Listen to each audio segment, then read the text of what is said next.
Hey, it's great to be here. Thanks to Freightwaves for having an old guy talk about technology and things like this. I've been representing brokers and trucking companies for about 35 years, and when it comes to brokers, it used to be that all we did for brokers was write contracts.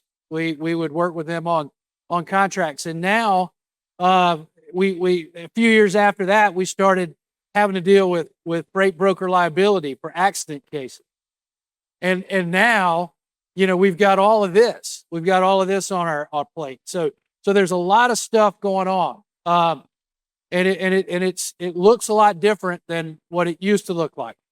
So the well, let me just say it this way. So if you're a broker and you're here to learn. All right, and so learn from your neighbors, learn from the technology, learn. Here's an example of somebody who didn't learn.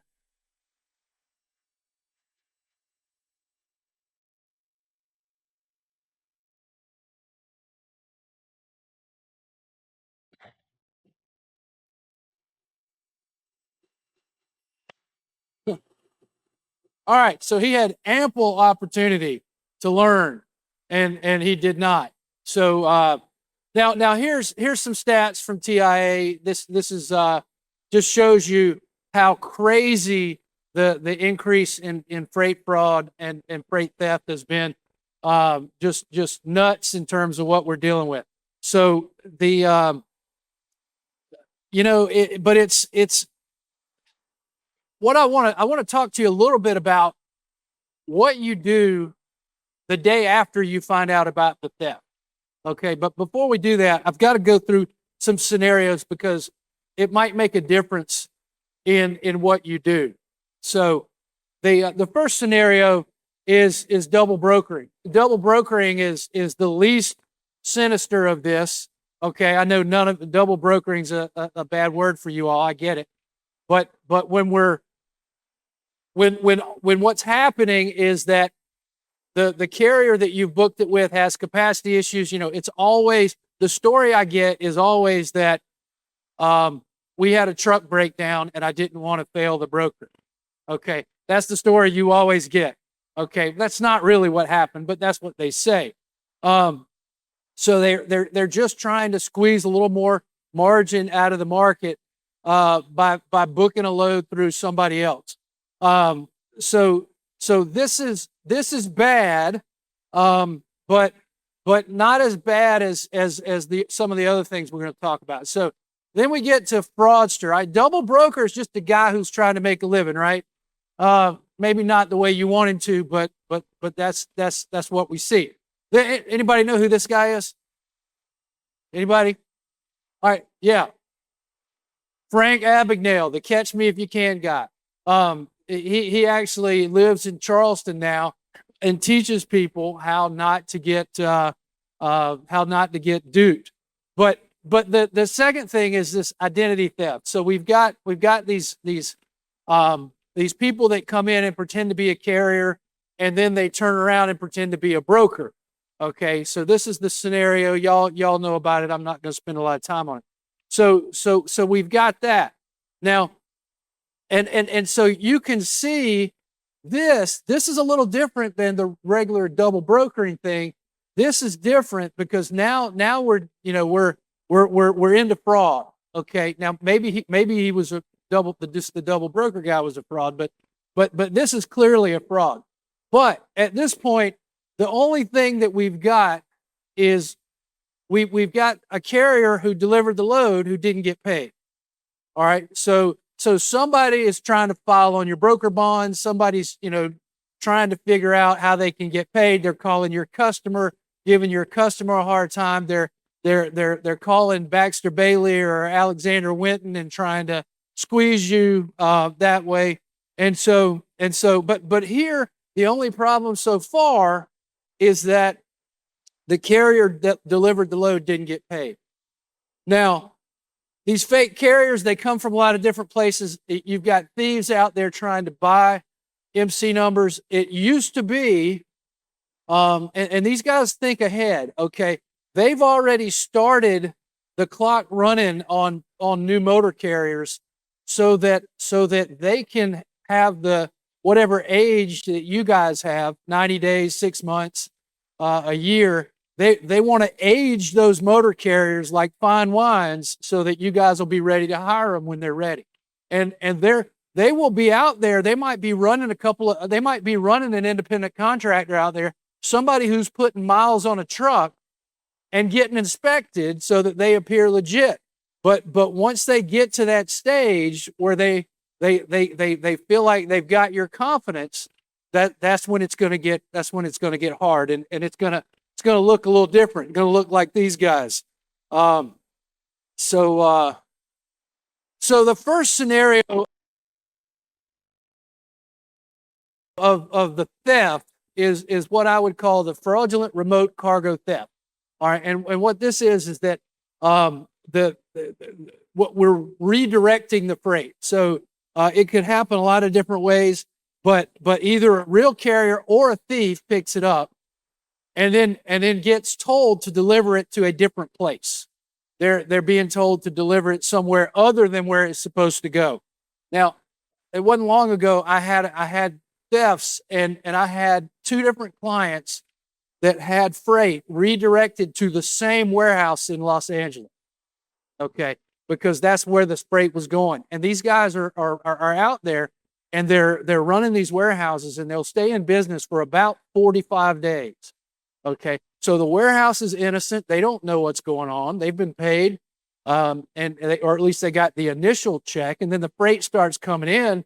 They figure out what they can sell, and then they just move on to the next warehouse, leaving whatever they couldn't sell behind. So we've got that. Then we've got the fraudulent remote theft, and this is hacking. Okay, and so the carrier system is getting hacked. So it's one of your staff, one of the motor carrier staff, or could be a broker, but one of the motor carrier staff has clicked on an email they shouldn't have clicked on, and their system has been compromised. And so what's happening is that they're watching your emails. And I had a case involving a lawyer from New Jersey, so I saw how this played out. There was a lawyer from New Jersey, he was kind of a jerk, okay? And I was dealing with him on a sorry if you're from New Jersey.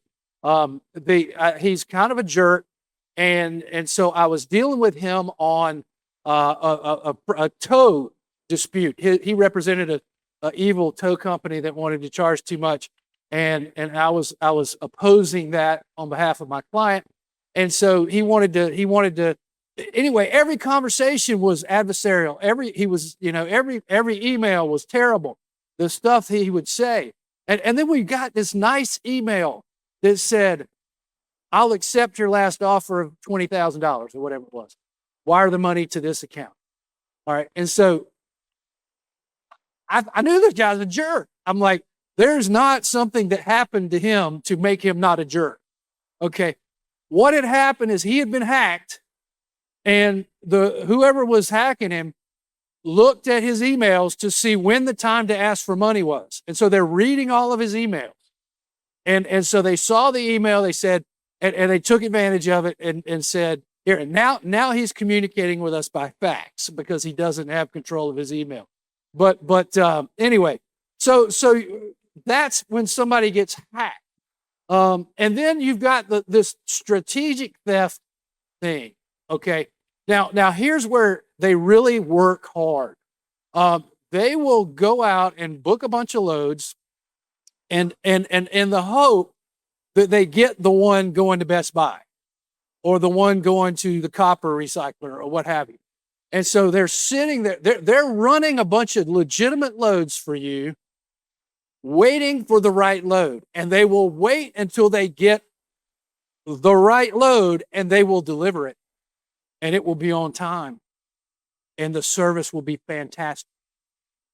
Because what they're doing is they're learning the paperwork. They're wanting to see what that paperwork looks like. And then they're going to Photoshop, and they're going to Photoshop to make a bill of lading or to make the stamp that goes on the bill of lading once they deliver. and then they've got you. And they're gonna deliver 25 loads for you, and they're all gonna be short, but the bill of lading is gonna be accurate because they're gonna Photoshop that bill of lading. They're gonna change that seal number, and they're gonna fix the stamp. Now I had one that was that they had done such a remarkable job on recreating the stamp. The only thing they missed was that instead of bill of lading, it said BOL. That was the only thing that was different. That was the only way you could tell it was a fake. All right. And so right now in my office, we have about 100 of these cases, maybe 120, and they all involve this type of thing. We're also seeing some of these cross dock loads where they have a machine that will take the doors off the trailer without breaking that seal. Okay, and so they don't have to use Photoshop. They're just relying on the seal. So it's crazy what they're doing. Now, the problem with that is obviously the shipper's inventory system.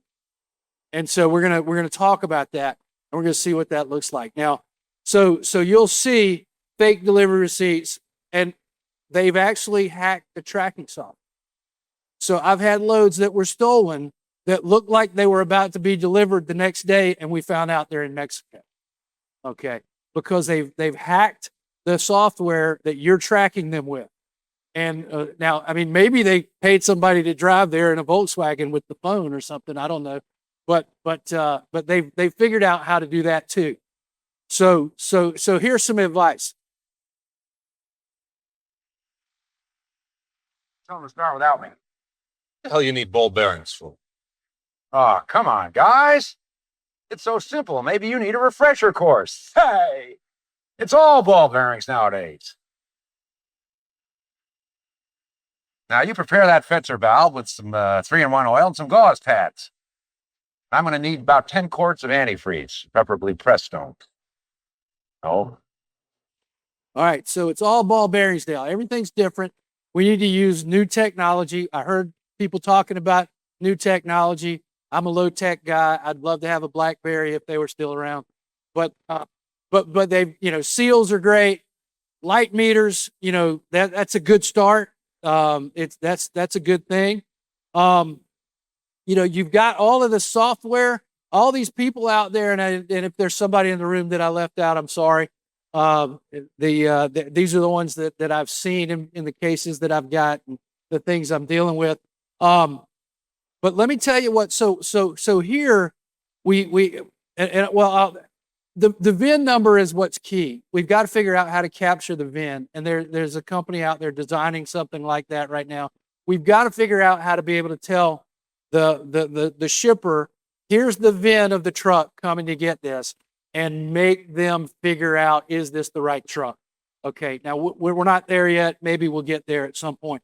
But what we're going to have to deal with is, in going forward, if I had my crystal ball, we're going to have to figure out what we have a lot of technology. We have a lot of things that are out there, but we have some false positives too. And what we're doing is we're so restrictive. If there's actually a lot of litigation now over freight guard reports and things that you guys put on people's records, and so you better be careful if you're going to put something out there. It better be accurate, because we're seeing litigation over that stuff. And so when you wind up on somebody's don't use list, one of these services or something, you're going to have litigation over that. So what are we going to see down the road? We've got to figure out how to deal with the false positive. We got to catch the bad guys without eliminating the capacity that we need to be able to move the freight. So what do we do? What do we do going forward to deal with this? One thing we have to do, you brokers are awful when it comes to contracts with shippers. Y'all will do anything not to have a contract. Sign a contract, get a contract done. You need to get a contract, and you need to put some burden on the shipper to let you know sometime before the 25th theft that there's been a theft. Okay? This could have been prevented if you had a decent inventory. Okay? So you've got to figure that out. Number one is you need to make them identify the carrier rather than just loading anybody with a pickup number. And so you've got that. Now, the other stuff you've got is here's my problem is you call me the day after the accident or the day after the theft, and you say, we just had a theft.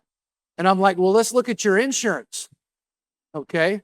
And you heard the gentleman this morning talking about insurance, Mr. Gonzalez. He was talking about, you know, what we have to choose from right now. And there's not any insurance out there that I'm aware of that would cover what's happening to you guys. And so I'm working with a couple of underwriters right now, and we're writing insurance policies that will cover some of this stuff, but there's not a lot of it out there. So that's what we've got to be aware of. You've got all this insurance, but it's designed to cover the physical possession of the property.